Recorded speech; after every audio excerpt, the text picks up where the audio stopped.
right. Say what? Coming at you live, yeah. We about to get into another sculpture. What? We about to go again. What? Gonna have some fun today. What? Gonna make it live. Come on, we're gonna twist some wire. Yes, we are. What you got going on today? Gonna have some fun here anyway.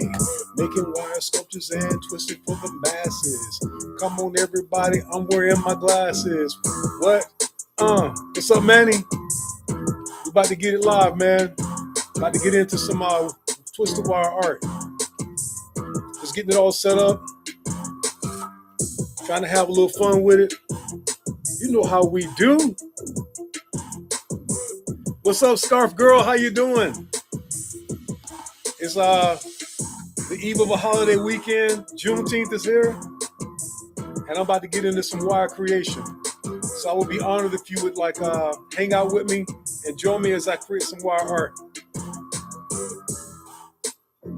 I'm working on the New York Knicks today. That's my goal. Working on the New York Knicks, and I just got one more thing to do here. I'm gonna add one more platform, and then I'm gonna get started because I want to make this sculpture. So today at work was busy as usual. It's always busy, but I finally got off. Finally got some time. What's up, Kalo? What you got going on, man? Hey, congratulations! I'm waiting to hear your good news, man. But yeah, I couldn't wait to get home, man. Kiss the wife, kiss the babies, and we're about to get into it. Turn the FIFA World Cup on in the background. It ain't playing. All right, so that's cool. It's 9 o'clock tonight. What's going on right now? We got Canada and what the hell this is? I don't know. But we gonna get into this, man. I'm excited about this. I gotta find some more cool music, man. Oh no, not that one. I gotta find some more cool music because the music that I have, I got some free music that they won't restrict me. It's like facts. Hey, I'm trying to live stream on YouTube. So if I use good music, they block it. So I have to use like the free music. I haven't had time to go dig down and try to find a bunch of free music. So I go with what I got. And in desperation, you do what you got to do. And I'm wearing my glasses today because the doggone contacts just mess with my eyes. So it is what it is, man. You do what you got with what you got. You know what I mean? But this, we're gonna get into this, man. We're gonna get into this. We're gonna have some fun. We're gonna create some new art, and we're gonna make this a special live. Today, I am working on Jalen Brunson. That's the sculpture that I want to create today. All right. So I don't know about most of y'all if you had the chance to watch the New York Knicks win their first championship in 53 freaking years. I watched that game and I was very excited because I wanted to see the New York Knicks win. All right. I'm gonna be straight up with you. I felt that New York need that win more than San Antonio. San Antonio already got like 5-6 championships. Something stupid like that from Tim Duncan and David Robinson. So New York is the one that needs that championship for the NBA because they're supposed to be the Mecca basketball. Oh, and if you haven't had a chance, check out my sculpture of Messi that I created. And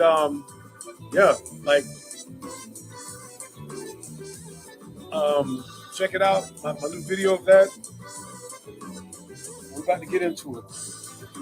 So looking for my giant spool of black wire. This is what I make my frames out of. So we're gonna.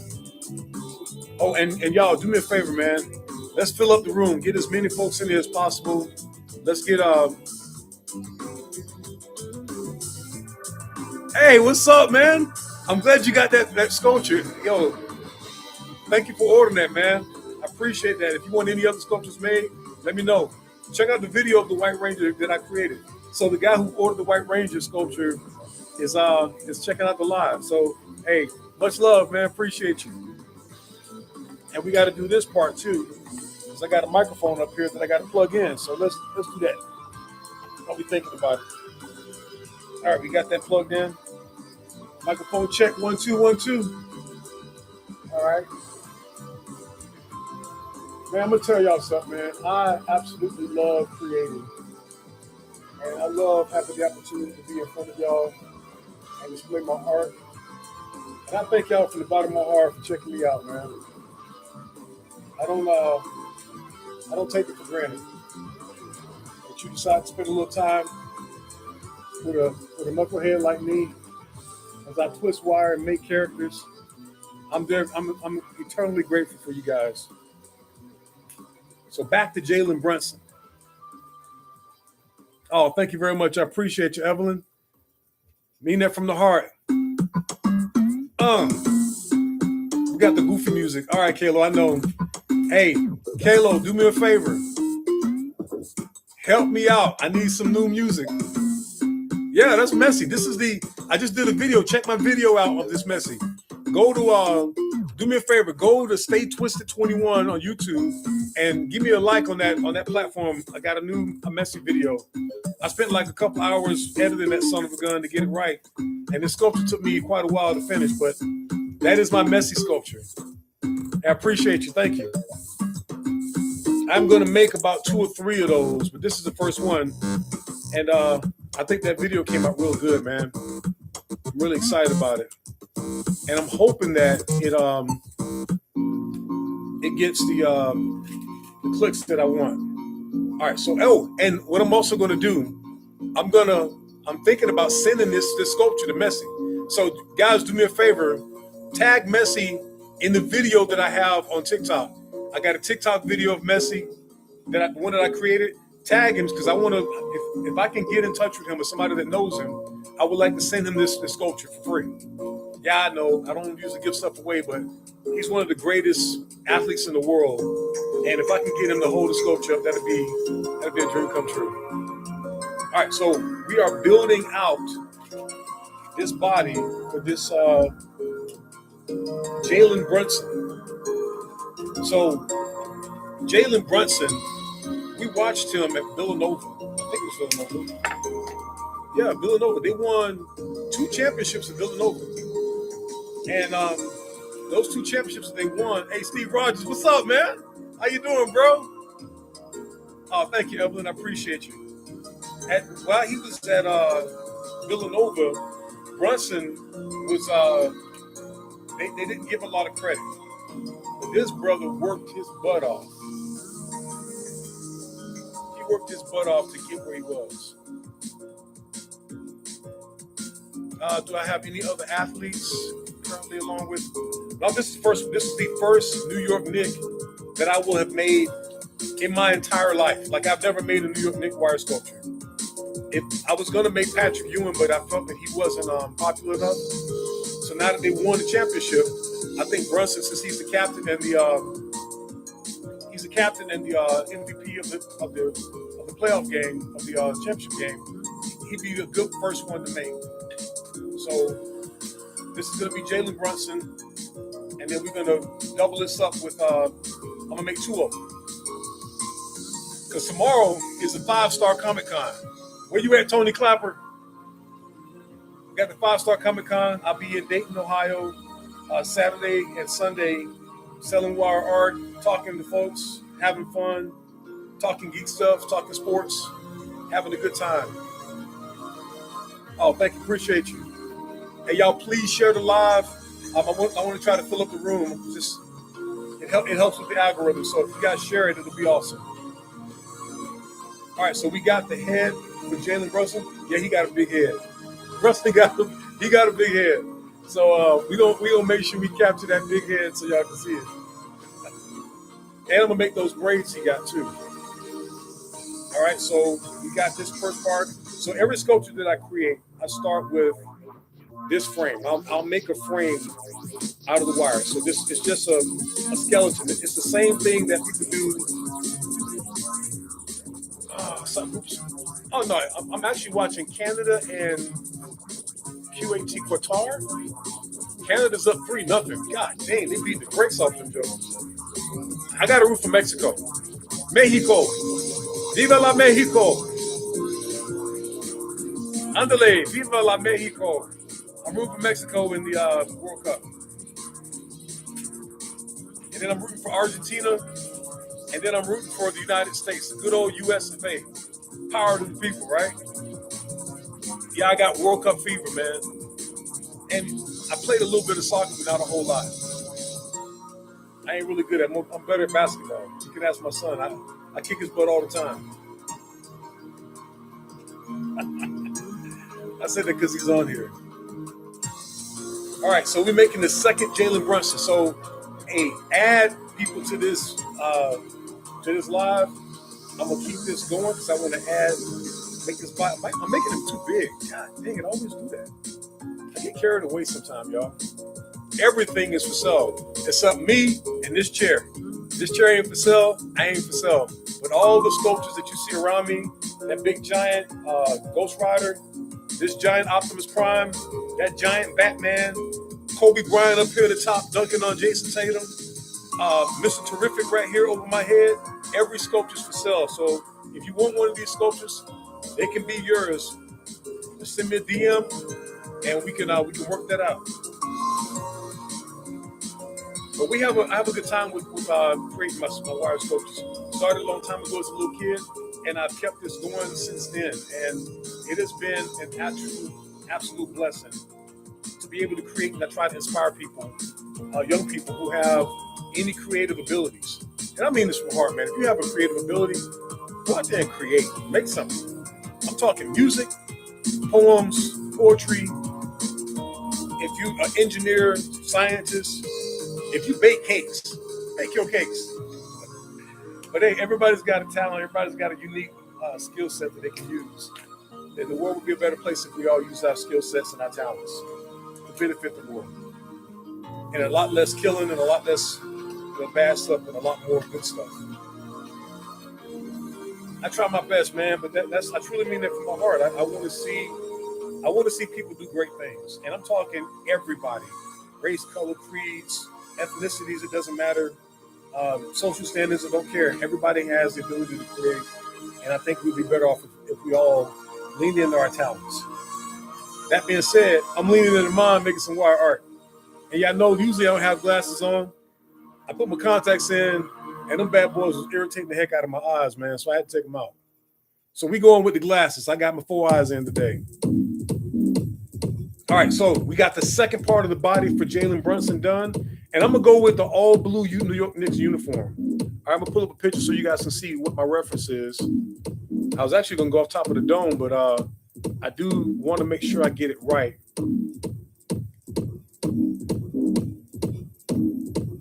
Oh, that's cool. I mean, I've been doing this for like 45 years, man. Yeah, I've been at it for a long time. But it's a skill set that you can definitely learn and grow from.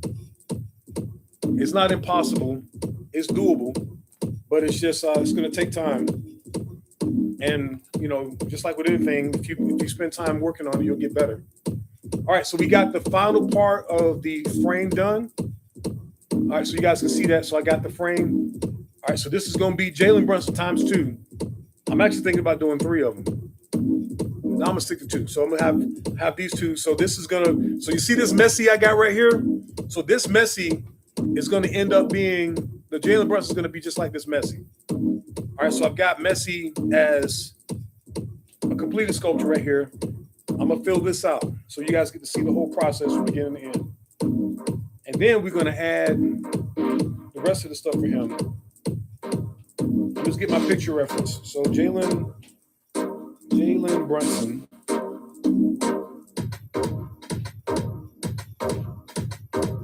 All right, so we got that's cool. Oh, that's a cool image.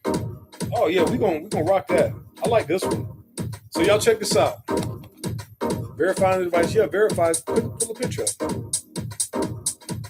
So this is what I'm gonna create. This is Jalen Brunson. Lightning McQueen already made a card. Grin the Jester. I'm not opposed to that. That's the Jalen Brunson I'm going to work on. Trying to copy the picture. Can you copy it? You suck. All right, so I'm gonna have to take a mental image of it because my tablet ain't working like I want it to. All right, so he's got the blue uniform, he's got the orange trim with the black line, and he's got black leggings and his left sleeve is black. All right, I can rock with that. So blue uniform. So I got my handy dandy blue wire. I'm excited, man. This is the first Jalen Brunson ever. There's 25 million people in New York, minimum. And I'm sure one of those New Yorkers will want to get this Jalen Brunson after I finish it. I'm only making 2. All right, so we got the first part of the shorts. And all I do when I make the bottom part, I just wire wrap it. I'm just doing the wire wrapping, and then I'll add the details later. So there's a lot of wire wrapping to get the frame built up and get the main part added. And then after I get that part in there, then I'll follow up with all the detail work, adding the trim, adding all the other pieces. Yeah, I got Michael Jordan. I need to make more of him. He's on that table over there to my left, back over here. But he's, the original greatest, arguably the greatest of all time. Some people say Kareem, some people say LeBron. It all depends on what era you grew up in. I know he's one of the greatest scorers we've ever seen in my life. It does help when your organization says, just shoot the ball. Don't pass. Your job is to shoot. And take as many shots as you want. That does help. And if you're amazingly talented, which really helps. He's the GOAT. Hey, there's people that say he's the GOAT. There's people that say LeBron's the GOAT. It's arguable because you got one that played for about 15 years and others played for 24 years and is breaking every record, is rewriting the record book. One won 6 championships with one of the most amazing teams. Amimo Oshadavin? Yeah, I could. And one had garbage teams for the most of his career and had to leave to go find a team that could actually win. Jury's always out. So got the first part. We got the legs. First part of the legs done. Y'all can see them right here.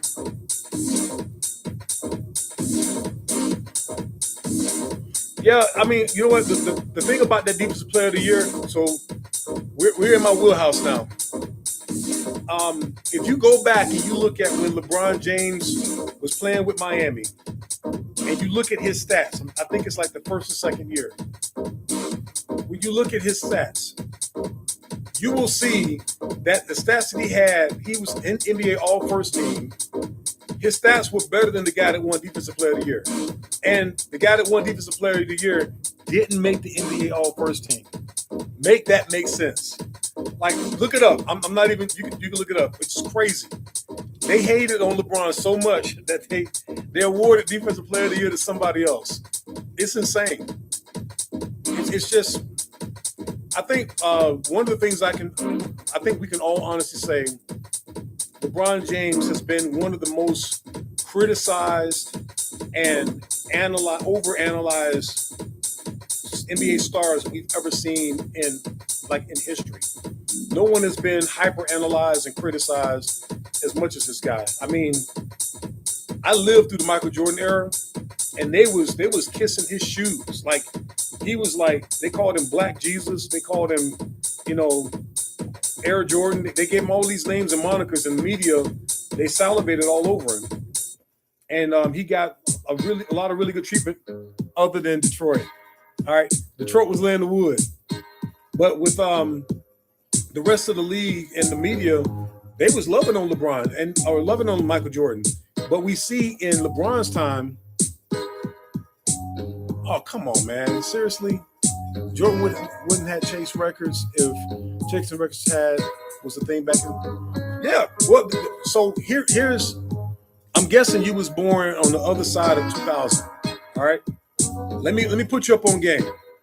I'm gonna put you up on game. Back in the day, I'm talking before 2000. All right, when the NBA was younger, if you was on a team, you were stuck on that team for the most part. Players were stuck on one team. And we talking like 80s, late, what was it, 80s and right before the 90s, players were stuck on one team, so you couldn't leave. They owned your rights. And I think somebody had to sue the NBA to get the rights opened up so they can leave teams and move around. So players would be like, if you look at some of the older players, you'd be stuck on a team you couldn't leave. So they were able to build rosters a lot better, and you would get some of those franchises, which is how Boston Celtics won 11 championships way back in the day. And then we had the Los Angeles Lakers and the Boston Celtics with Larry Bird for 10 years, man. For 10 years, the Boston Celtics and the Los Angeles Lakers won almost every championship. I'm Kevis. I'm the Wire Artist. So if you go back and look at that, you will see that the roster that the Lakers had was pretty dynamic. You had an amazing roster. If they had player movement like they have today, the Lakers wouldn't have had that roster. Same thing with Boston. Boston would not have had that roster with Larry Bird, Kevin McHale, the Chief, Dennis Johnson. They had a sick roster, man. But because of the way the rules were, players didn't have that player movement. And when you came up with Michael Jordan during that time, I'm gonna give MJ, and I'm gonna give MJ his credit. But who I'm gonna give credit to mostly, he had the best coach in the world. All right, his coach was the greatest coach of NBA history. Then on top of that, all right, Michael Jordan had the greatest general manager that we have ever seen. Jerry Krause. I think it's Krause. Is it Krause or Rounsdorf? Two Jerrys. One is the owner, one's a general manager. So the general manager, if you go back now, you have to be honest. You have to. This is for y'all that want to be honest about basketball. If you just hate on Bron, then just hate on him. If you just love and slobber all over Michael Jordan, then love and slobber all over him. But for you guys that are actual realists and actually want to go back and look at it, look at the job that the general manager did putting that team together. That is one of the most amazing things I have ever seen. So they put the team together that complemented Michael Jordan. All right, so Michael Jordan, for the first 9 years of his career, Michael Jordan didn't win. I don't even think he won a playoff game. He got swept twice in the playoffs. You'll never hear about that. And he got beat every year. Detroit was the team that was beating them. And then they finally got over the hump close to the, I think it was late 90s. Right, so all throughout the 80s, he got spanked. Early 90s, spanked. And then he finally won this championship, the first of 6. But the moves that the general manager made, all right, he had one of the greatest shooters, which is, what was his name? You had B.J. Armstrong. You had Horace Grant, which is an amazing power forward. He missed 4.5 seasons and went to college. No, he wouldn't. No, so that's a misnomer. If Jordan had gone straight to the NBA, he wouldn't have been Jordan. I'm gonna tell you why. I'm gonna put you up on game. Okay, so Michael Jordan went to North Carolina. That same North Carolina team had what's his name? The small forward from the Lakers, James Worthy. James Worthy was on that team. And then there was another couple other like dogs. I mean, absolute dogs in that team. Michael Jordan learned the basics and fundamentals going to North Carolina. And the coach, I can't think of his name right now, but the coach of North Carolina was absolutely amazing. All right, and he taught Michael Jordan, a lot of team dynamics, how to work within a team. He gave him the fundamentals. He helped hone his game. So if you go back and watch those old film and videos, you'll see Michael Jordan coming into his own. Those reps that he had playing in North Carolina, it made him better. Like it gave him that foundation that he could build on with his amazing ability. I'm not taking that away from him because Michael's amazing. Like he's hands down one of the greatest players I've ever seen in my life. Like no question. There's like 5 of like absolute incredible players that have lived. But Michael Jordan, when he played with North Carolina, the coach equipped him with the necessary tools to be great. You have to give him credit. You can't separate the two from each other. And then when he went to you can't teach that mentality. That's reserved only to him. But when he went to the Chicago Bulls was jacked up. All right, they had guys in the locker room doing drugs. It was crackheads in there. They had guys that was doing some jacked up stuff. The team was not a good team. So Mike, was it Collins? Doug Collins was the coach. And what Doug Collins did, he gave the ball to Michael Jordan after he got hurt, because he got hurt that first, I think it's second year, first year, he missed most of the season. He got hurt, and when he came back, the coach gave him the ball and said, shoot. Oh, so I'm making Jalen Brunson from the New York Knicks. I'm making two of them. So New York, so after he got hurt, he came back to the oh, thank you. I live this, my favorite sport. But after he got hurt and he came back to the Chicago Bulls, check this out. All right. What Michael Jordan had when he came back to Chicago Bulls was something that I don't think we will ever see again. I'm going to say that again. The situation that Michael Jordan had, I don't think we will ever see that situation again. Here's why. All right. The team sucked. The team was not good. So the coach, the organization said, Michael Jordan, your job is to score.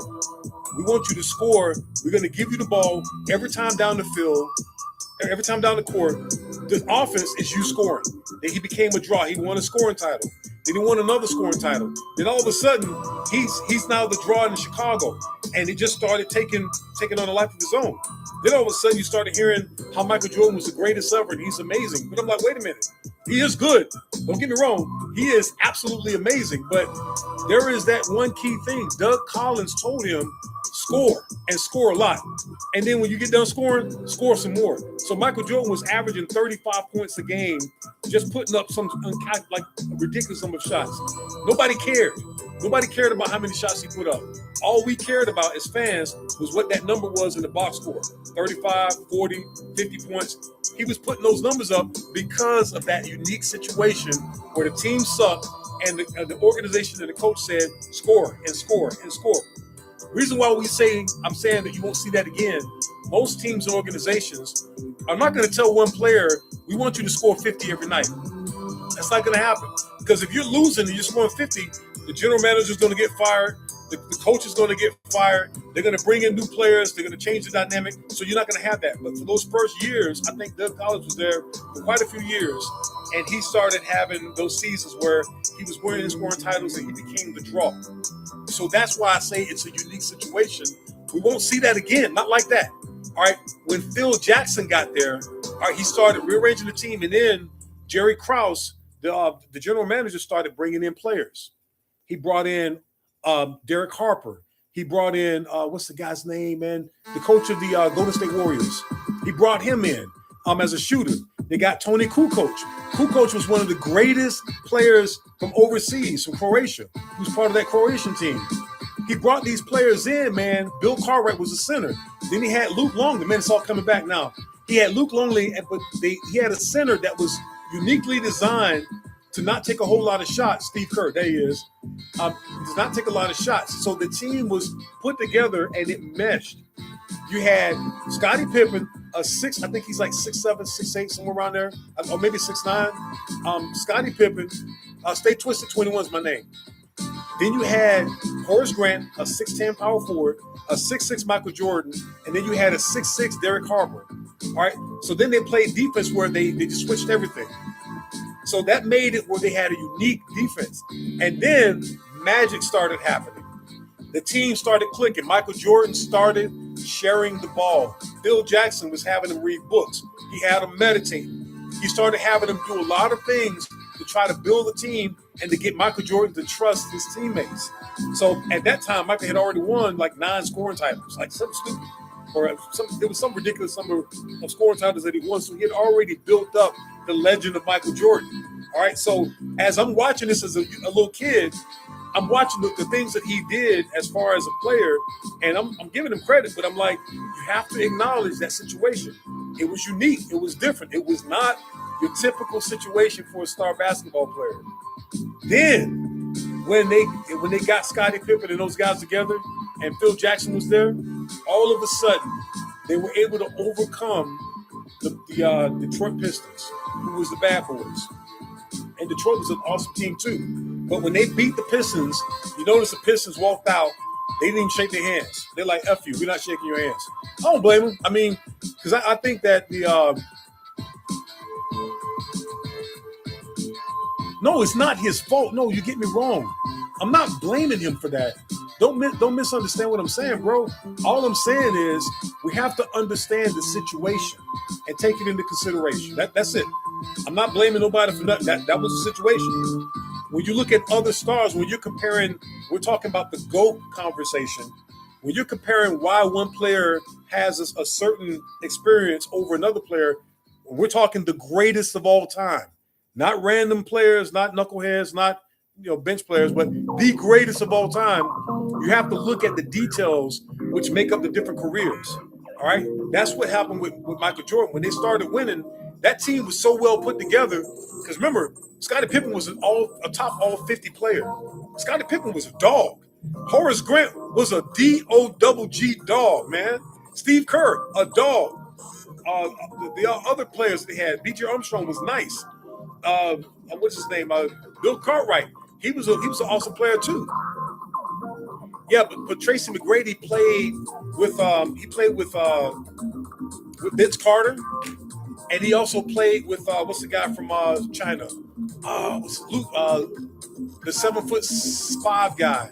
He played with him in Houston. So he had other players around him, and he wasn't like he didn't have 9 years of just going freaking haywire. He only had a couple. That's what I'm saying. The Michael Jordan situation is very unique. You have to take that into consideration. Oh, in Orlando, yeah. But Tracy McGrady, if I'm not mistaken, he had Grant Hill was on that team. So Grant Hill and Penny Hardaway for a period of time before Penny got hurt. So all I'm saying is when we are evaluating the greatest players of all time, yeah, Spider-Man is right here. When we're evaluating the greatest of all time, we have to take in consideration all those things. And it's just to be fair. That's all I'm saying. You have to be fair. And what happened is, thank you, appreciate that, man. We have to take in consideration those things and also give credence to it. Now, let's talk about Bron. All right, because I can talk about this because I lived it. I watched so much basketball, so I was watching everything that was going on and living it. LeBron James played for Cleveland. Cleveland did not put together a team around him for his first years, and even in the midst of that, he dragged that Cleveland team to the championship NBA Finals, and they got their butts waxed by San Antonio Spurs. They were not ready for what San Antonio did to them, and it didn't matter how good LeBron was. You're not overcoming that San Antonio team with Tim Duncan. It was Tim Duncan, and no, this was when it was either Tim Duncan or it was back with the Admiral. I can't remember exactly because I know they won so many. But he got waxed by those guys, and then he kept going back. I think he had a couple years where after that first year they got beat with the playoffs, and then after playing for Cleveland for a number of years, he finally said the heck with it and rolled out. And people killed him. Like they destroyed him because he chose to leave the team. And they raised $5 million for the Boys and Girls Club. Imagine that. So that decision program that they talked him into doing, they raised $5 million for the Boys and Girls Club, and then the fans killed him, and they made him public enemy number one. He was a free agent. He could go wherever he wanted to go. And I'm going to get on my soapbox. When you are an NBA player, we talk about loyalty. Why is loyalty one-sided? Because an organization has no loyalty to you whatsoever. If you believe that I got some beachfront property in New Jersey to sell you, you can believe that crap if you want to. That organization don't give two craps about you or your family or the ship you sailed in on. So we can talk that crap all day long about organizations and loyalty. There's no organization in sports. If it's organization, it only goes one way. The player trying to have if there's loyalty, it only goes one way. The player trying to have loyalty to the fans and to the team. The organization does not care one bit. The second your talent drops, you are out of there, buddy. The second they find a player that's better than you, you are out of there. And then when that happens, the fans are cool with it. But they look at the player like, you're not loyal. Come on, man, miss me with that. So we killed LeBron for trying to leave to win the championship. And We don't give the organization crap because they never put together a team. That is incredibly unfair. Oh well, I mean, LeBron to me is number 2 in championships when it compares to Michael Jordan. He's number 2 in scoring bunches of numbers, but every other stat, I got him over Michael Jordan. He's a better rebounder. He's a better assist player. He's a better teammate. Yes, I said better teammate. Michael Jordan was a freaking jerk. He was, man. That's how he kept winning. He was a demon, man. He was beating players up, punching guys in the face. He was not in the team building. He ain't building no team. He there to win. And he gonna do whatever he need to do to make sure he win. So he wasn't a good team builder. He was just a dog. Like he's like a Doberman pinscher that you keep locked in the like Mike Tyson, exactly. You keep him locked in the back room and you bring him out for games. All right. He's not building the team. He's not doing enough for team camaraderie. He's highly, highly competitive. He's the one that you keep on the leash and you bring him out when it's time to eat. And he eats. But if there's ever any issues on the team, Michael Jordan's not making it better. There's no team chemistry with him. But you need 30? Oh, he got you. You need 40? He got you. But you ain't getting no assists. You ain't getting no rebound. You might get a couple rebounds. You might get a little bit of defense. All right. But you're not getting, that team building thing. But when you look at LeBron, he brings that team building. He brings those assists. He brings those rebounds. So he gives you different aspects of his game. And that's why I say that they're so different, man. And it doesn't mean that each one has attributes that makes them a little bit better than the other.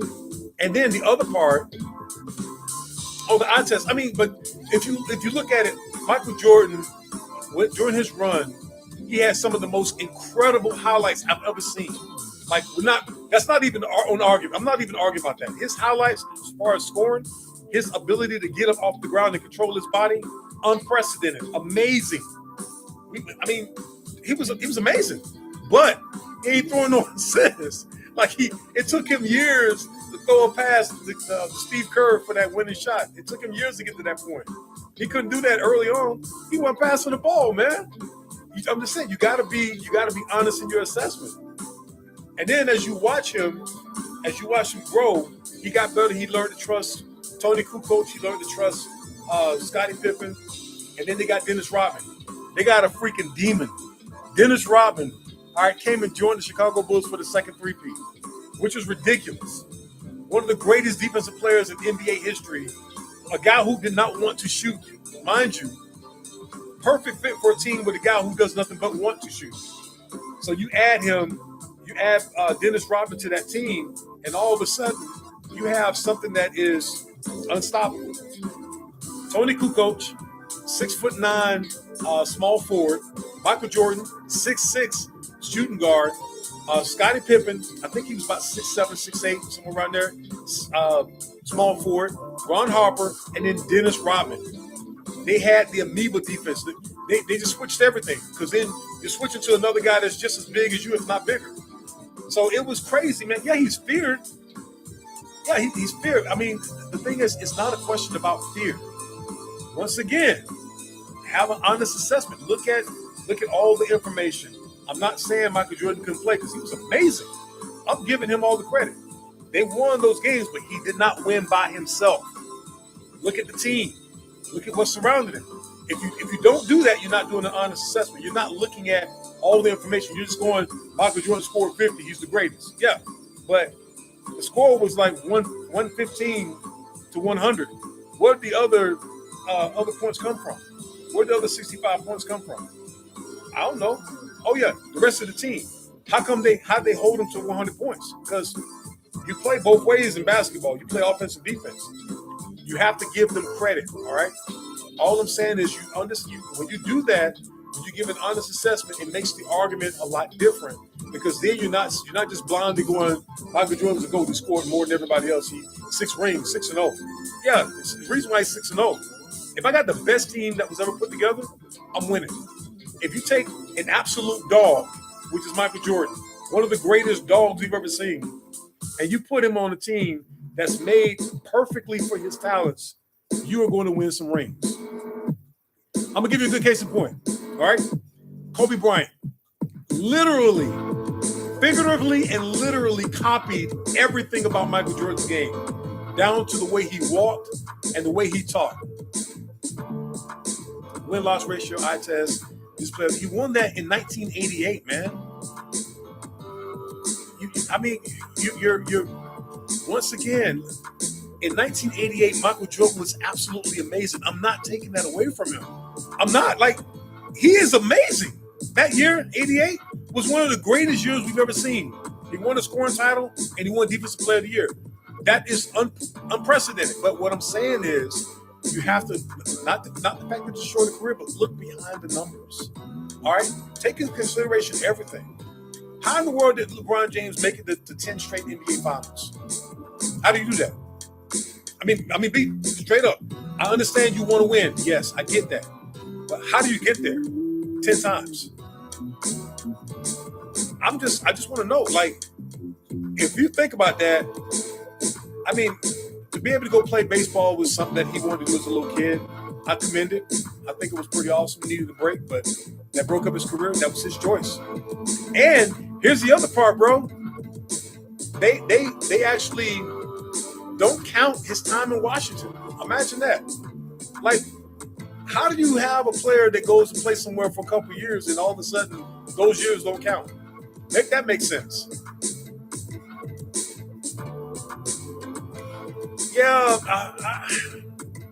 I don't. So look at. All right, so who's that? Milo. I want you to go back and look at that Miami Heat team. Like, really look at it. Once you get past the starting five, that thing drops off like a cliff. It drops off a cliff. It was not that good of a team. Like, go look at not the starting five, because you got Chris Bosh, you got Dwayne Wade, you got LeBron, you got Ray Allen that played on the team, and you got I forgot the other guy's name, the guard. And the guard wasn't even that good. But once you get past them, it drops off hard. Like, it really drops off. Then look at that Chicago Bulls team. All right, let's be straight up. All right, you got that team that you had. Yeah, I got it in my office at my job. Cool coach. All right, I think he's one of the greatest players in coming from Serbia, playing in the World Championship games, the Olympics. Amazing player. All right, he was one of the best players in the European League, playing with Michael Jordan. Scottie Pippen, one of the NBA's 50 greatest players of all time. You have to take that into consideration. He was one of the 50 greatest players of all time. All right. Then you take in Dennis Rodman, who is one of the greatest defensive players that we've ever seen. Dennis Rodman is like ridiculous. He's on that team. All right. Then at one point you had Ron Harper, who was, I think he played for Cleveland back in the day. And he was like a star player that played, left Cleveland and went and played with Michael Jordan. And then you had, I'll probably do, if I get enough requests, I'll make Neymar. And then we had, Steve Kerr, one of the greatest shooters of that time. And then you had Luke Longley. Who else you had? I can't name the whole team. But that team, the compliment aspect of that team was amazing. Then you look at the Miami Heat. You got Chris Bosh, Dwayne Wade, LeBron James, Ray Allen, and it drops off the cliff. And the only 3 All-Stars in that team, I think Ray might have made the All-Star team one time, but Bosh, Wade, and Bron made the All-Star team. I think Allen might have made it, but the rest of the team, it was weak, man. Look at that team again and give an honest assessment. We get lost on the starting 5. We don't look at the rest of the team. And that Chicago Bulls team, they played they backups, and it was a good team. That's how they won. They went 72-10. That's how they won all those games. A deep team that was really good. All I'm saying is, you have got to, when you do the evaluation, take in consideration everything. All right, look at all the players, look at the coaching staff, look at the organization, how they're building stuff out, and then you can understand why certain things happen the way they happen. To blindly just say MJ is the GOAT, you're not taking into consideration all the information. When you do that, it gives you a lot more nuance, and then you understand, why things happen the way they did. Because like I said, when you look at Kobe Bryant and that Lakers team, that squad was deep. That was with Shaq, Kobe. Woo! You had what was his name? Oh boy, that played with Houston. That was a shooter. He played on that team. Dog. They had some good players. Oh man, Marlo, are you serious? Come on, Marlo, don't do that, man. What's up, Joes?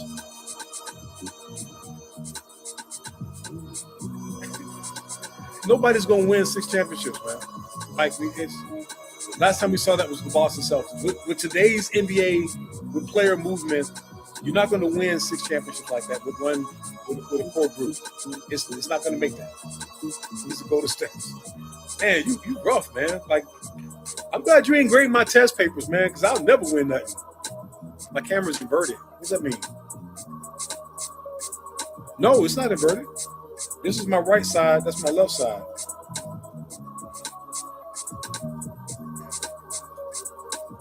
Dang, man, Marlo, you rough, man.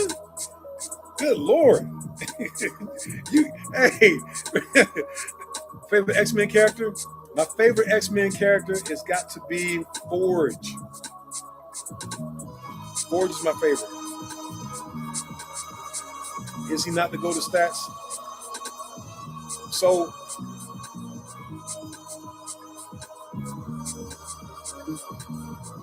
because you look at, camera's inverted. You're looking at it from, it's inverted. Because it's the right way when I look at it. Man, hey, don't scare me like, I'm like, did I make it backwards? Like, I have to question myself. All right, so I will ask you this, Milo. For a player to play into their 40s, he just lost too many times.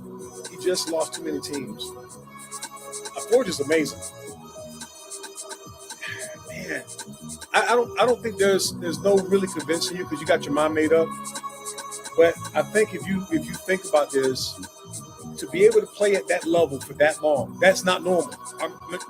Let me cue up on game. All right, I stopped playing basketball when I was like 48, 49, somewhere around there. I stopped playing basketball. All right, because it was too rough for my knees and my body. I just couldn't. I got sick of always having to ice my knees, my joints. Yeah, it's inverted, man. My camera's inverted, so you guys are seeing the reverse of everything. But I got tired of my body hurting. I work out as much as I can, but I can play basketball, but there's a cost, and that cost is I got to sit at home with ice packs, and I got to ice everything. So all I'm saying is, I'm guessing, Milo, that you're young.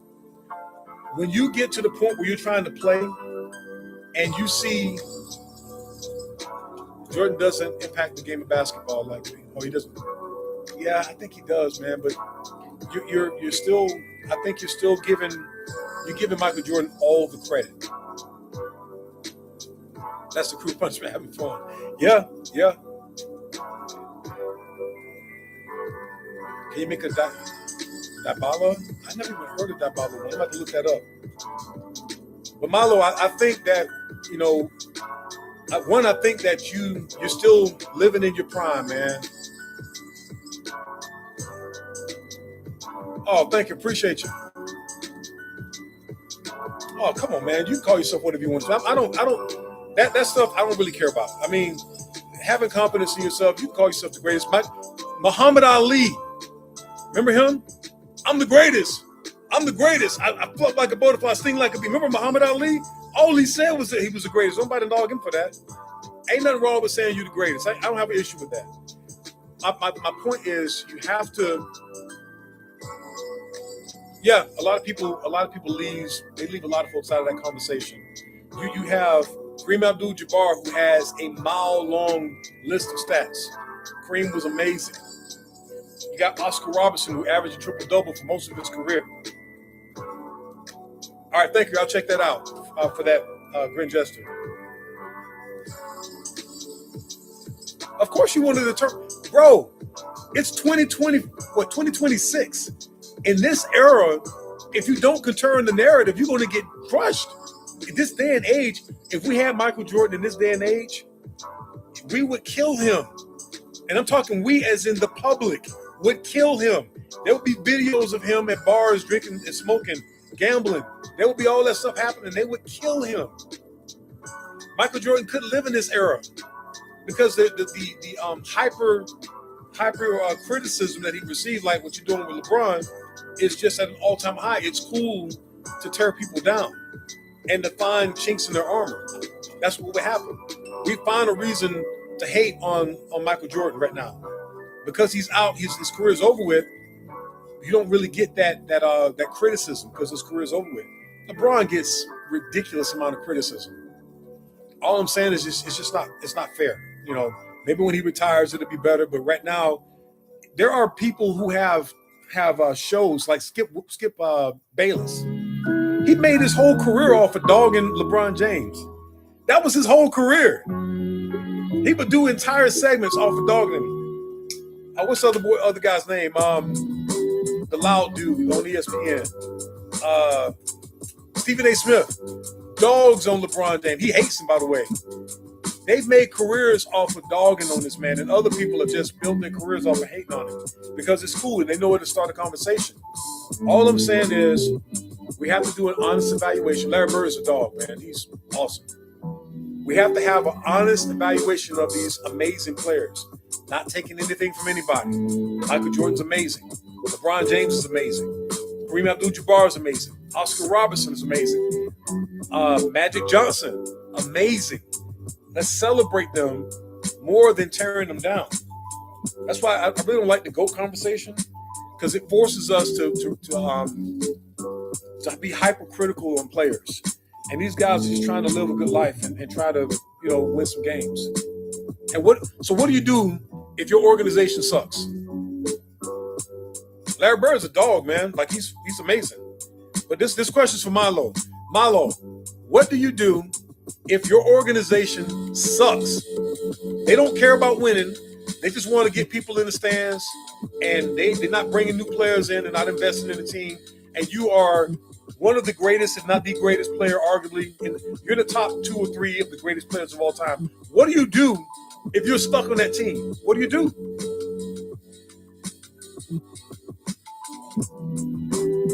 Yeah, but you're still not being honest. Right. I don't think anybody will ever play that long, but you still have to be honest. If you are an all-time great and your organization sucks, what do you do? Do you stay there and have, loyalty to the fans and lose and get ridiculed for not winning? Because you're going to get ridiculed because this day and age, that's what they do. Or do you say, you know what? Y'all suck. I'm going to go try to win. What do you do? Because you're going to get ridiculed no matter what. Maybe I want to know what you think, Milo. Give me that.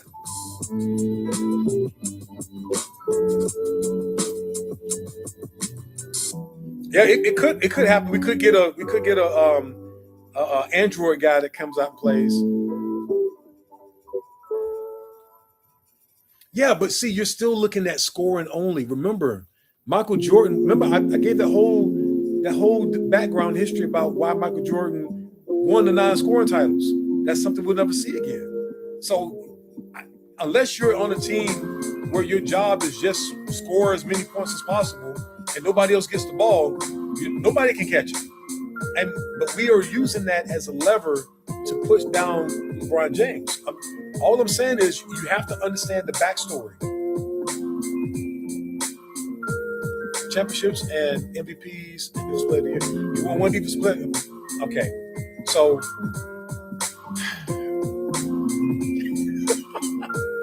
hey Milo, I love this. I love this conversation. I get your point. The defensive player of the year is a huge one, but I'm asking you, bro. Take a look at that year that LeBron went to Miami. I think the second year. Go back and look at the stats. Look at who won Defensive Player of the Year and look at LeBron James' stats. And then you tell me, should he have – my favorite player is Shaquille O'Neal. He's my favorite player. Like, when you can average 40 points on dunks and they can't stop you, yeah. I love me some Shaq, man. That's my favorite player. And then I love Magic. I think Magic's amazing. It's another one. Magic Johnson. Of course, it all matters, but I'm just saying you have to, when you're doing your evaluation, you have to be honest in it. And I really would like it if you did take a look at that, because he did get robbed, and also he got robbed of a couple of MVPs. Like they was giving MVPs to players that scored less points. Like the Finals MVP when Golden State beat when they beat the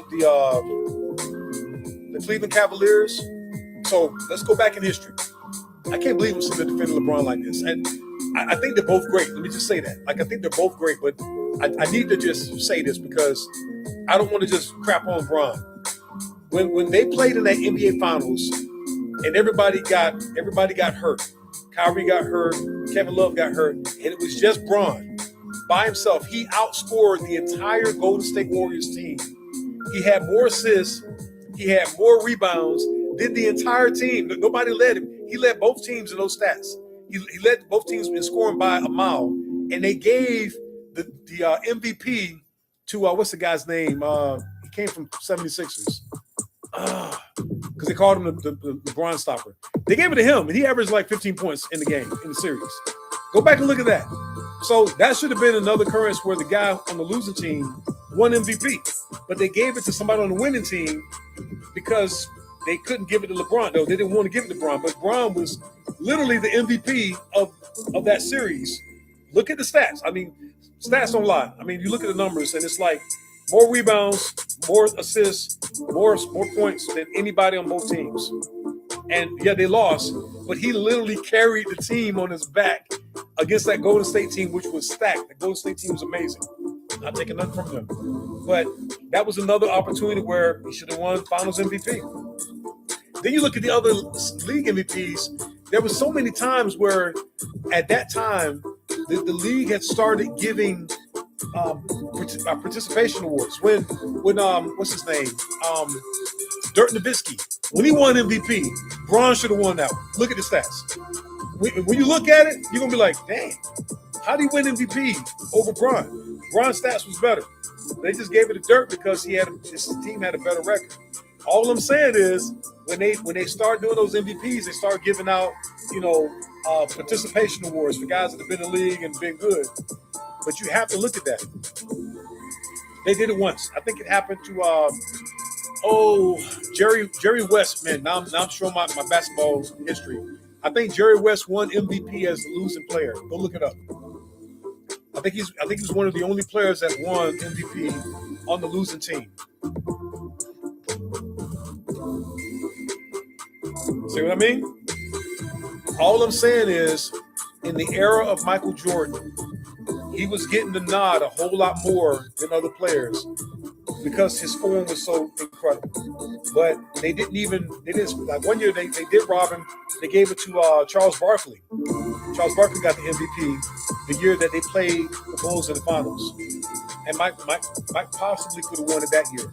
So we've seen that happen before, where they've given MVPs to players because they've been in the league for a long time, been good for a long time.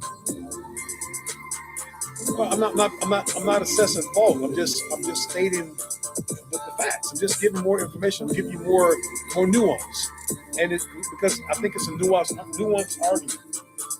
And when you look at it, when you start and you give it an honest assessment, you're gonna see a lot of this stuff that we have is speculative, and it's also based off of what somebody thinks and feels. So, like I said, I'm gonna go back again.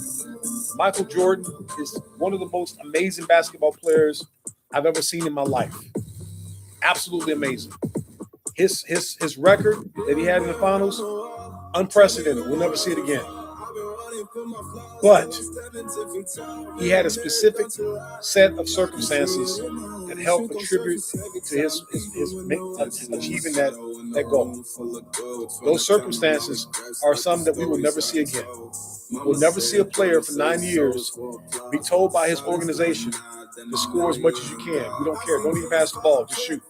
We won't see that again. We will never see that again. All right? Coach going to get fired. Everything's made out of 22 gauge coated copper wire. All right, we will never see. Well, we might see it again. A culmination of a general manager, a coach, and an amazing star player come together to put together a team that fits so perfectly, and then the team not have the way to move around where players don't have that movement. Because right now we have player movement like a mug. Guys will be out of there quick because somebody will offer them a big contract. We won't see that again. Players are moving around, so when you get a good team, somebody's gone.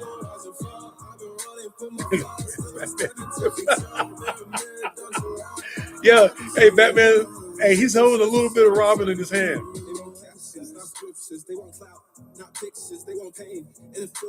Yeah, I mean, right? I mean, take that into consideration, but you have to look at the wholeness of the career. Longevity has its warrants.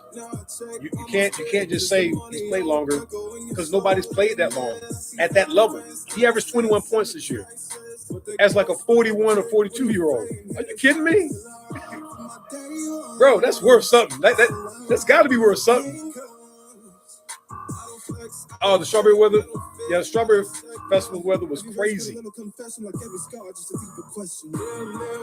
I've never seen a player play like him at that age.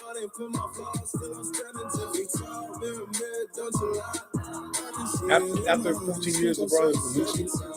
Bro, come on, man. You got to look at the league. Look at the player movement. Different circumstances, different situations. You don't have teams that stay together for a long time, so you can't build a dominant team and hang on to them. Them dudes are moving. They rolling out. They out. They're going to get paid. So you're going to have 1-2 years, maybe 3 years, and then people are out of there. So we won't see those franchises that are, we won't see another 6 championship team unless the general manager is on demon time and he is bringing players together that we've never seen before. I mean, there is a possibility it could happen, but it's not likely, which is why in the last 10 years, we've had a new NBA champion every year. All right? Like, I'm just saying, you're not winning 6 rings because the league has changed, the money has changed, the rules have changed. So I'm just saying Michael Jordan had a very unique situation that made him very successful. Hence, the second year, once he left, they still made it to the finals, the Eastern Conference Finals. Yeah, they didn't really fall apart. They made it to the Eastern Conference Finals that second year, that next year after he left. So we won't. Oh shoot! I got to do this freaking puzzle. Hold on. You have to line that thing up perfectly. We won't see another situation like that just because of the way that the league is set up. But the Bulls still won. I think they won like 50 games or something like that. Is that Legion? Where at?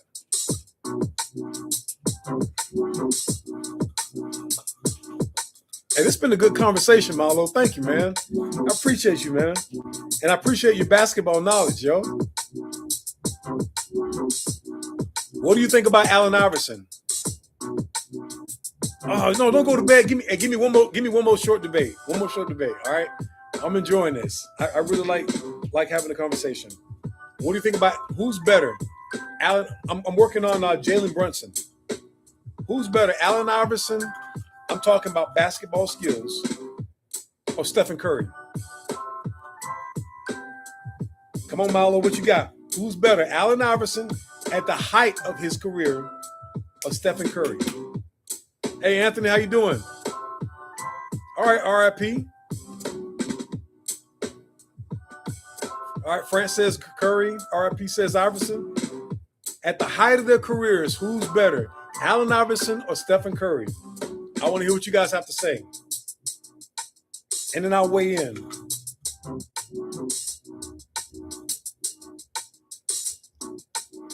All right, France says Curry. Anthony says Curry. Oh, wow, a lot of Currys. Curry, best shooter and top 5 handles. Yeah, top 2 handles, but not top 5 elsewhere. Oh, you got to be kidding me. Oh wow. All right, I'm gonna get one more comment. Curry or Allen Iverson, and I'm gonna give my view, my basketball ability or accomplishments. Overall, give me who's the better basketball player? Curry was smooth, but yeah, I was snatched with the ball handling. All right, so which one you picking? RIP. I think you said AI, right? I think you said AI. So I'm gonna be controversial. Milo says Curry. I knew he was gonna disagree. I knew he was gonna disagree. I love it. All right, so here is my stance. All Curry can do is shoot. He can handle the ball a little bit. He don't play defense. He's not a top assist maker. All right, he shoot greatest shooter I've ever seen in my life. Allen Iverson is giving you everything. He won. He was defensive first team. He won MVP. He dragged that 76ers team on his back to the NBA Finals and got smashed by the Lakers.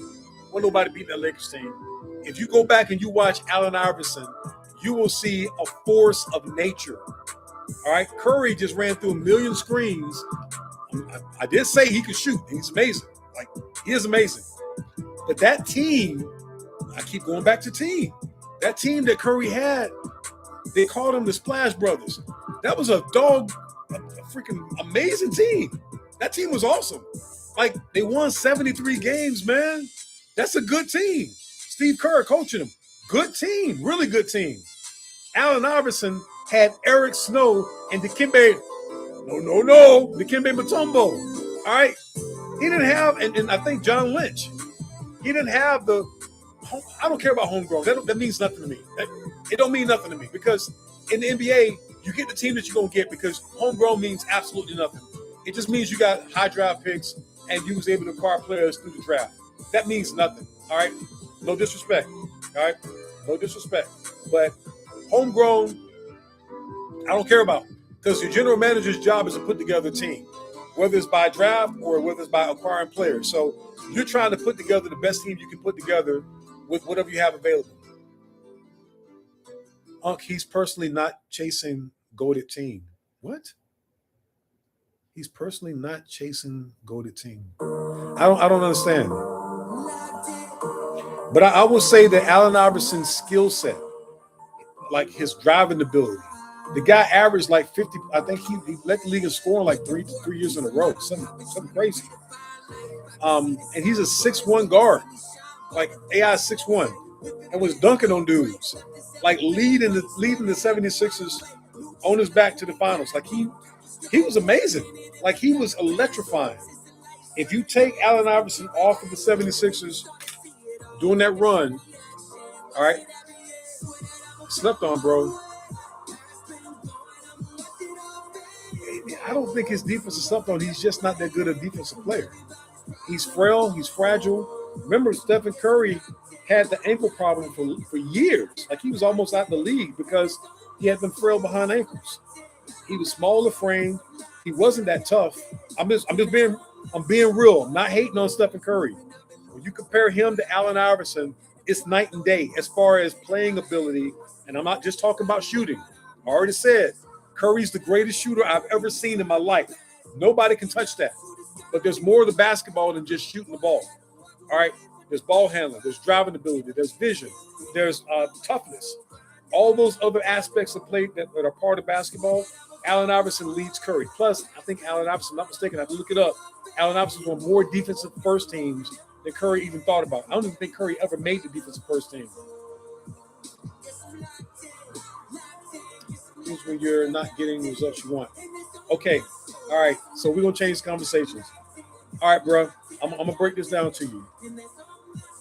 I've been making wire art most of my life.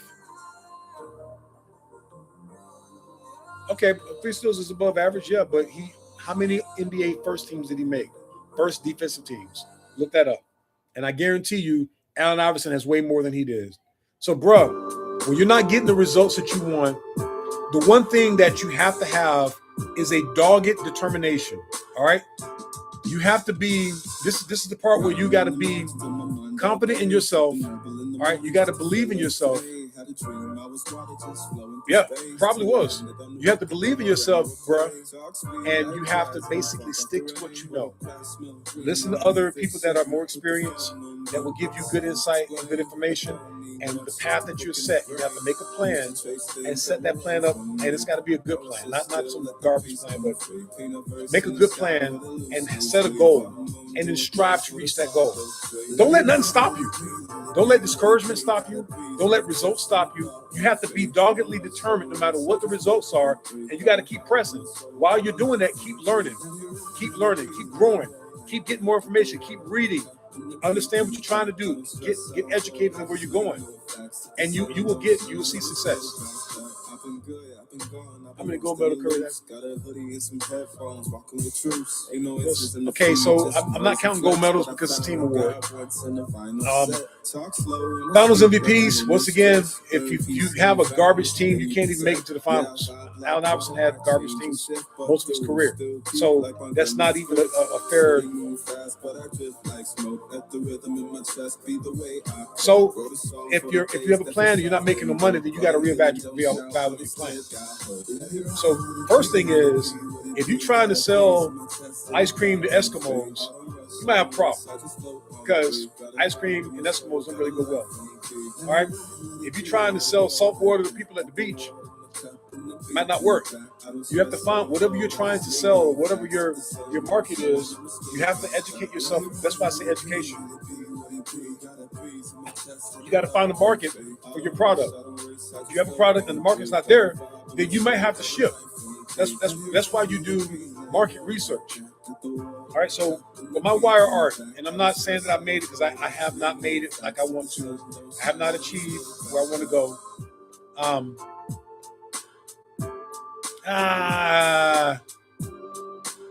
Then the debate can't be made. Then Curry has too much on him, even though it's not Iverson's fault. We're talking about best players, man. We're not. Once again, a lot of those awards you're talking about, they're team awards. So if you're on a bad team, there's only so much you can do. But when you look at the player's ability and compare those two, then you'll see a discernible difference between the two. All right, and bruh, you have to go and read books on business. Talk to people that are in business. Talk to people that have done what you're trying to do. Look at the market, what you're trying to sell it. If the market you're trying to sell it is not there, then you have to reevaluate. You got to pivot. All right. When I started doing my wire art, I was doing different characters. I shifted and started doing fan art. I did fan art one. I'm a fan of all this stuff anyway, but I had to shift from my custom characters that I create, because I got a lot of characters like that's on my wall here that I created that are my characters. But I noticed that people weren't buying my characters. Like on my shirt, this is my character. I created this character. I've got a couple of them, but I don't sell this character because no one's asking for it. But I have this Messi here, and just because it's fan art, people like Messi. So you have to find out. What's up, So? How you doing? Good to see you. What's going on? Is that Sonya? Hey, Sonya.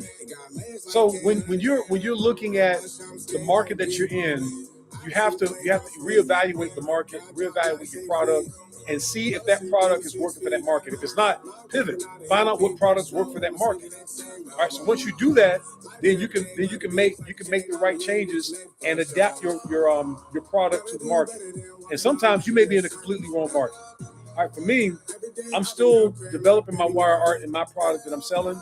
But I go and I do market research at comic conventions, art shows. You guys saw me at craft fairs. I do a lot of grunt work. I do a lot of posting on social media, talking to people, engaging with people. That's how you build it up. But once you do that, you get that information. You'll start finding out if your product is actually good. And if it's not, pivot, switch. Because if it's not working, you got to switch to what does. All right. So, all right, let's compare their best year. Curry averaged more points, rebounds, and assists, and shot a higher percentage.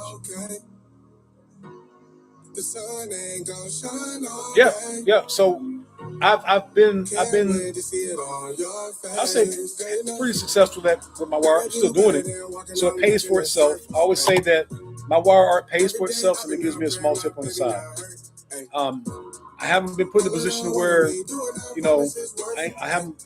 I'm not rich, not by any stretch of the matter. I'm rich in spirit, rich in life, but monetarily, it hasn't generated, loads and loads of money, but it pays for itself. But I've spent years, and I'm still developing my product. I'm still developing my pitch. I'm still developing what I'm creating, and I'm modifying it, basing it off of what sells. I keep a spreadsheet.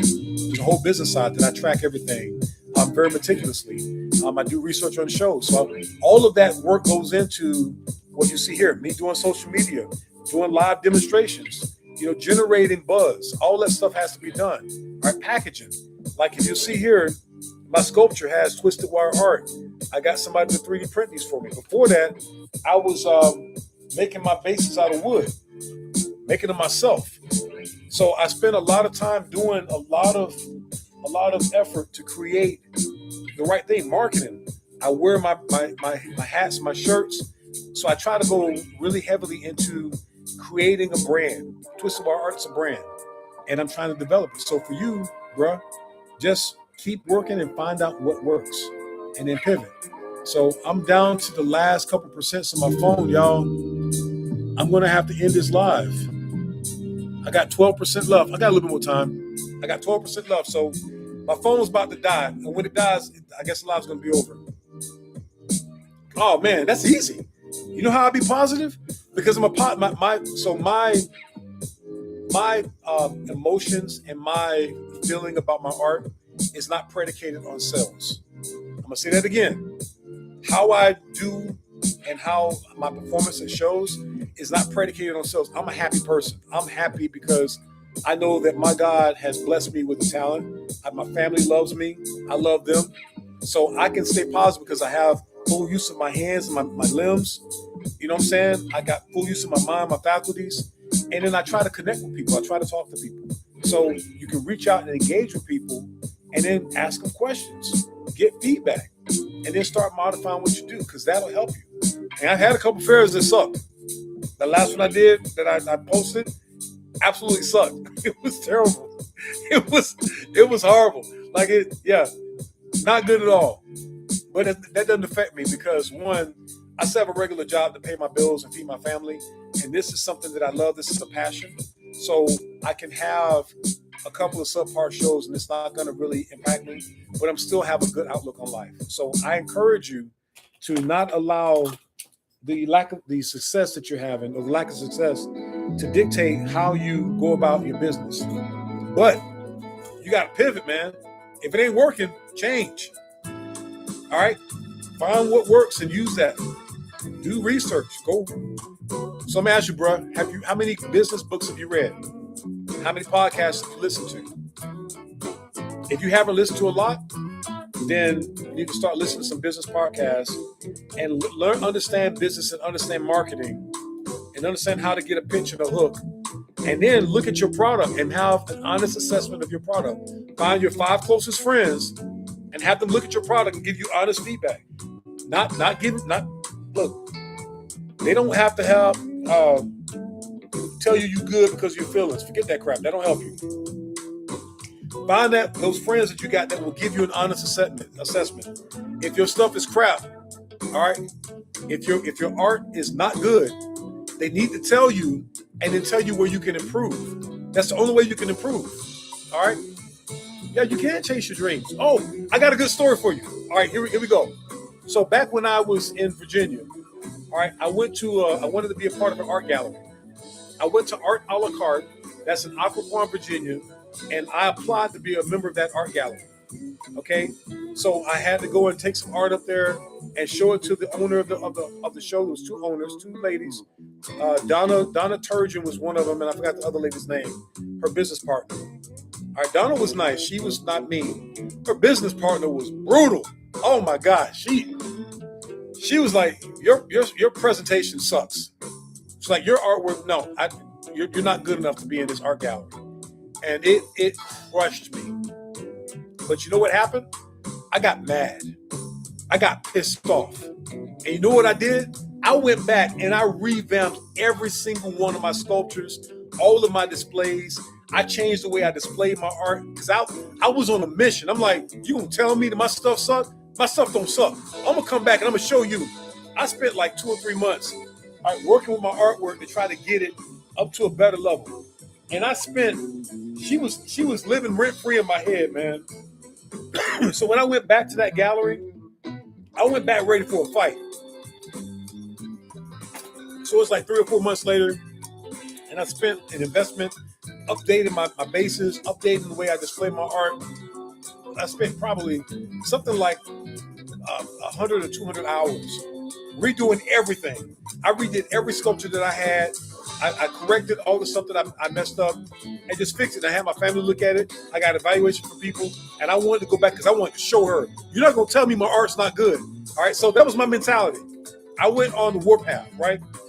So I got back to Art a la carte. I contacted them and scheduled another interview to become a member of this gallery. So I got there, brought my stuff up, set it all up, had a black sheet, had all things looking good, put some lights up. Boom. I'm like, yeah, I'm gonna show you. So she came walking out, and her and Donna came out, and I'm like ready, like, what you got? What you gonna say? What you gonna say? I'm like ready for a fight. Like I'm ready to go toe to toe. And you know what she said? This is nice. It's a great job, Kevis. And I'm like, that wasn't what I was expecting. And she was like, you can join the gallery. Here's what the dues are for the gallery. Here's a space you can be in. You can start early next month. All right. A black base body. Can I buy like just a black base body? Oh, it's about the structure. Yeah, you can, whatever you want to buy. Just send me a DM and I can hook up with you, Cuphead. But hey, bro. So the lesson for that was when you get that rejection, one or two things can happen. Well, actually, one to three things. One, you can fold like a lawn chair and get in your feelings and cry like a little baby. All right. Two, you can give up and just quit. Or three, you can get mad. You can get inspired. You can get energized, and you can say, I'm going to find out why this is not working for me. I'm going to get to the root of it, and I'm going to do something about it. I suggest you do number three. I don't want you folding like a lawn chair and crying like a little girl, or sorry, ladies, or crying like a little baby. I don't want you quitting or giving up. I want you to get mad and get inspired, and I want you to get motivated and look at your artwork, pull in friends and family and say, hey, look at my art. Give me an honest assessment. What's wrong with it? What can I do better? Start listening. Turn your feelings off. Leave your feelings in your ego. Leave it in the back drawer in the corner somewhere. You don't need that. You need to have an honest assessment of your artwork. All right? That's why when people tell me that my art sucks, I'm like, thank you for that. Thank you for your opinion. I appreciate it. Because I'm listening to what they say. I may not believe them, but it's not going to impact me because I've heard enough positive reinforcement about my art from strangers to let me know that, all right, it's cool. Hey, I appreciate you, E.T. Thank you, man. Appreciate the assessment. Appreciate that. But I'm going to tell you, but you have to be able to take that information, take that criticism, and build on it, man. Don't give up, but then research and find out what you need to do. That's what most successful entrepreneurs and artists are able to do. If you can't do that, then you might have to reevaluate what you're doing. But if you can, then you're going to make it through those periods where things don't quite work out because everybody, just like ET, everybody ain't going to like what you do. And that's cool. All right. It ain't made for everybody. All right. I'm down to 5%. I think that's going to be the end of this live. And bro, hit me up with a DM. I will be at the 5-Star Comic Con this weekend, Saturday and Sunday, making war art. It's in Dayton, Ohio. So come on out. It's at the Dayton Convention Center. Hopefully I'll see you guys there. Hey, what's up, man? No, I'm not Chris Tucker, but I look like him. But I encourage you guys and in all things, guys, to stay twisted. I got to end this because my phone's going to die. Peace out, y'all.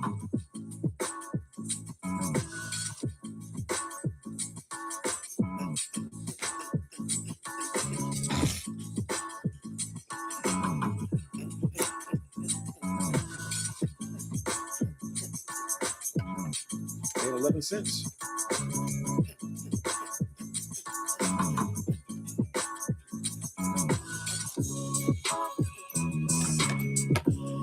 All right, TikTok and Facebook and Instagram folks. We're going to end this live. I ran out of power on my phone, so I'm going to go. I got to go make some dinner for the family. I'm going to make me a steak. It's been great hanging out with y'all for this last hour and a half. I appreciate you guys. Hopefully you give me a like, follow, share, and subscribe. And I'll catch you guys later. Peace out.